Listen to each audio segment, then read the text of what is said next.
Yes, welcome back. I had to clean the lens a bit. I just finished eating, and this was I did eating rice, chicken with rice.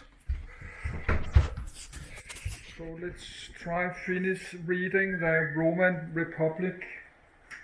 I think we still have like a little hour left. I don't know if my computer have crashed. Maybe my computer have crashed. But they pay my bills today and $1,000 to my debts. So let's continue reading this. And something did pop up my screen, so I had to delete the video. Something like this keep pop up. So I had to check my cell phone.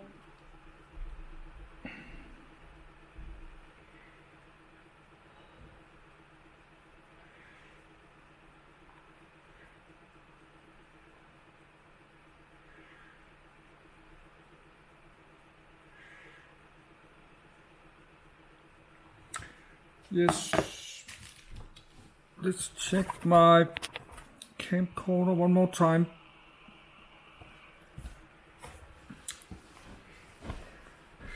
So just I need a minute, my back is hurting.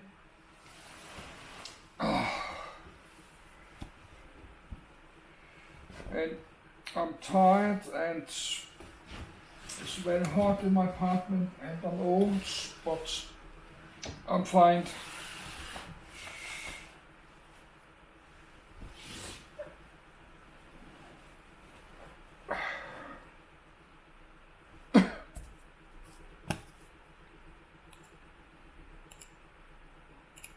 Roman writers have little to say about large-scale stock breeding, but make passing references to its profitability. Drummond speculates that this focus on agriculture rather than livestock might reflect elite preoccupations with historical grain famines, or long-standing competition between agriculturalists and pastoralists. While agriculture was a seasonal practice, pasturage was a year-round requirement. Some of Republican Rome's early agricultural legislation sought to balance the competing public grazing rights of small farmers, the farming elite, and transhumant pastoralists, who maintained an ancient right to herd, graze and water their animals between low-lying winter pastures and upland summer pastures. From the early 2nd century, transhumance was practiced on a vast scale, as an investment opportunity. 288, 289, though meat and hides were valuable byproducts of stock raising, cattle were primarily reared to pull car-sound plows, and sheep were bred for their wool, the mainstay of the Roman clothing industry. Horses, mules and donkeys were bred as civil and military transport. Pigs bred prolifically, and could be raised at little cost by any small farmer with rights to pannage. Their central dietary role is reflected by their use as sacrificial victims in domestic cults, funerals, and cults to agricultural deities. 288. Religion. The Temple of Portunus, god of grainstrage, keys, livestock and courts. 290. Rome. Built between 120 and 80 BC, the tomb of the Flaii, a necropolis outside the Nucerian Gate, Porta Nocera, of Pompeii, Italy, constructed 50-30 BC. Republican Rome's religious practices harked back to Rome's quasi-mythical history. 291. 292. Romulus, a son of Mars, founded Rome after Jupiter granted him favorable birth signs regarding Theseid. 293. Numa Pompilius, second king of Rome, had established Rome's basic religious and political institutions after direct instructions from the gods, given through augury, dreams and oracle. Each king thereafter was credited with some form of divinely approved innovation, adaptation or reform. 294. An imperial-era source claims that the Republic's first consul, Brutus, effectively abolished human sacrifice to the goddess Mania instituted by the last king, Tarquinius. 295. Romans acknowledged the existence of innumerable deities who controlled the natural world and human affairs. Individuals' occupations and locations had their own protective tutelary deity, or sometimes several. Each was associated with a particular, highly prescriptive form of prayer and sacrifice. Piety, pietas, was the correct, dutiful and timely performance of such actions. The well-being of each Roman household was thought to depend on daily cult to its lares and penates, guardian deities, or spirits, ancestors, and the divine generative essence embodied within its paterfamilias. A family which neglected its religious responsibilities could not expect to prosper. 296. The well-being of the Roman state depended on its state deities, whose opinions and will could be discerned by priests and magistrates, trained in augury, haruspicy, oracles, and the interpretation of omens.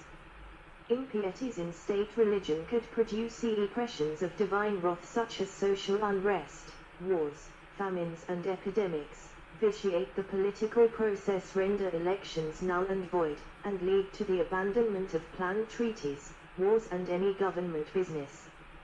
Accidental errors could be remedied by repeating the rite correctly, or by an additional sacrifice. Outright sacrilege threatened the bonds between the human and divine, and carried the death penalty. As divine retribution was invoked in the lawful swearing of oaths and vows, oath-breakers forfeited their right to divine protection, and might be killed with impunity. 297. Roman religious authorities were unconcerned with personal beliefs or privately funded cults, unless they offended natural or divine laws, or undermined the mos maiorum, roughly, the way of the ancestors. The relationship between gods and mortals should be sober, contractual, and of mutual benefit. Undignified groveling, excessive enthusiasm, superstitio, and secretive practices were weak-minded and morally suspect. 298. Magical practices were officially banned, as attempts to subvert the will of the gods for personal gain, but were probably common among all classes. Private cult organizations that seemed to threaten Rome's political and priestly hierarchy were investigated by the Senate, with advice from the priestly colleges. The Republic's most notable religious suppression was that of the Bacchanalia, or widespread, unofficial, enthusiastic cult to the Greek wine god Bacchus. The cult organization was ferociously suppressed, and its deity was absorbed within the official cult to Rome's own wine god Liber. 299.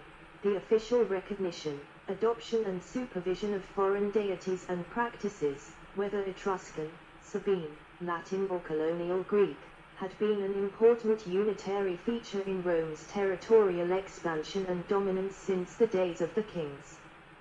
For example, King Servius Tullius had established an Aventine temple to Diana as a Roman focus for the Latin League. 291. 292. The gods were thought to communicate their wrath, Iadiarum, through prodigies, unnatural or aberrant phenomena. During the crisis of the Second Punic War, an unprecedented number of reported prodigies were expiated, in more than 20 days of public ritual and sacrifices.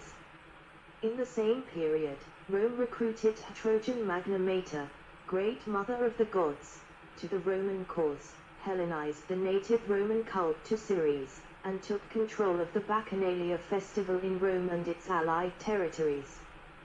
Following Rome's disastrous defeat at Cannae, the state's most prominent written oracle recommended the living burial of human victims in the Forum Boreum to placate the gods. 301. Livy describes this bloodless human sacrifice as an abhorrent but pious necessity. Rome's eventual victory confirmed the gods' approval. 302. Starting in the mid-Republican era, Some leading Romans publicly displayed special, sometimes even intimate relationships with particular deities. For instance, Scipio Africanus claimed Jupiter as a personal mentor. Some gens claimed a divine descent, often thanks to a false etymology of their name. The Caecilii Metelli pretended to descend from Vulcan through his son Caeculus, the Mammalii from Circe through her granddaughter Mammalia, the Julii Caesars and the Aemilii from Venus through her grandsons Euolus and Demolos. In the 1st century, Sulla, Pompey, and Caesar made competing claims for Venus' favor. 303, 304, 305, priesthoods.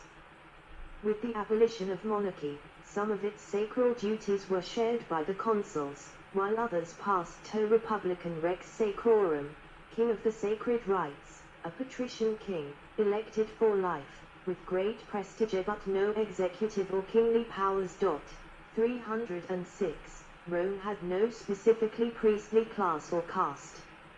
As every familis paterfamilias was responsible for his family's cult activities, he was effectively the senior priest of his own household.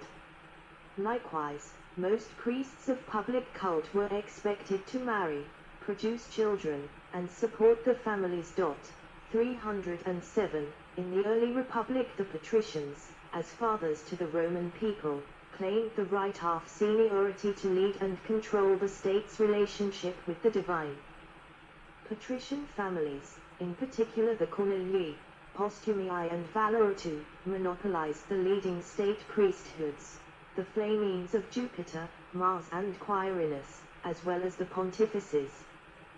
The patrician Flamandialis employed the greater auspices, Auspiciamaira, to consult with Jupiter on significant matters of state. 12 lesser Flaminates, Flamines minors, were open to plebeians, or reserved to them. They included Flamen Cerealis in service of Ceres, goddess of grain and growth, and protector of plebeian laws and tribunes. 308. The plebs had their own forms of augury, which they credited to Marsyas, a satyr or silent entourage of Liber, plebeian god of grapes, wine, freedom and male fertility. 309. The priesthoods of local urban and rustic Compitalia street festivals, dedicated to the laws of local communities, were open to freedmen and slaves, to whom even the heavy-handed Cato recommended liberality during the festival, so that the slaves, being softened by this instance of humanity, which has something great and solemn about it, may make themselves more agreeable to their masters and be less sensible of the severity of their condition. 310. Demetrius of Lucius Caesius, 112-111 BC. On the obverse is Apollo, as written on the monogram behind his sheet, who also wears the attributes of the Jovis, an obscure deity. The obverse depicts a group of statues representing the last priestites, which was described by Ovid. 311, 312. The Lex Ogonia, 300, gave patricians and plebeians more or less equal representation in the augural and pontifical colleges. Winking sad smiley. 46. Other important priesthoods, such as the Quindecimviri, the 15, and the Epulones, 313, were open to any member of the senatorial class. 314. To restrain the accumulation and potential abuse of priestly powers, each gens was permitted one priesthood at any given time, and the religious activities of senators were monitored by the censors. 314. Magistrates who held an augurate could claim divine authority for their position and policies. 315, 316. In the late Republic, augury came under the control of the pontifices, whose powers were increasingly woven into the civil and military cursutionarum. Eventually, the office of Pontifex Maximus became a de facto consular prerogative. 317. Some cults may have been exclusively female, for example, the Rites of the Good Goddess, Bono D. Towards the end of the Second Punic War, Rome rewarded priestesses of Demeter from Graeca Magna with Roman citizenship for training respectable, leading matrons as sacerdotes of Greek rites to Ceres. 318. Every matron of a family, the wife of its paterfamilias, had a religious duty to maintain the household fire, which was considered an extension of Vesta's sacred fire, tended in perpetuity by the chaste Vestal virgins. The Vestals also made the sacrificial mola salsa employed in many state rituals, and represent an